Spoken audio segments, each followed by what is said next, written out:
Welcome back to One to Step, and in today's video I'll be showing you how to log into your US bank mortgage account. Before getting started, if you are new to the channel, please do subscribe and turn on the notification bell icon to get notified every time we upload new videos. Now let's get started. First of all, open your Google Chrome or any web browser. Then on the search bar, type in US bank mortgage login.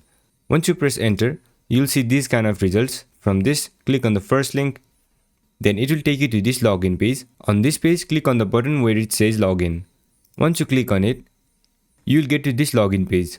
On this page, select your account type from the drop down. Once you select your account type, enter your username. After you have entered your username, you can click on this check mark to save your login info. After that, enter your password. And you can recheck your password by clicking on this button. And in case if you don't remember your login credentials, you can click on this link to recover it. And if you are new to US Bank, you can click on this link to register for a new account. Once everything is set, click on the login button, and once you click on it, you'll be logged into your account. That's it for this video. I hope this video was helpful, and if it was, don't forget to leave a like, comment and subscribe, and turn on the notification bell icon to get notified every time we upload new videos. And I'll catch you on the next one.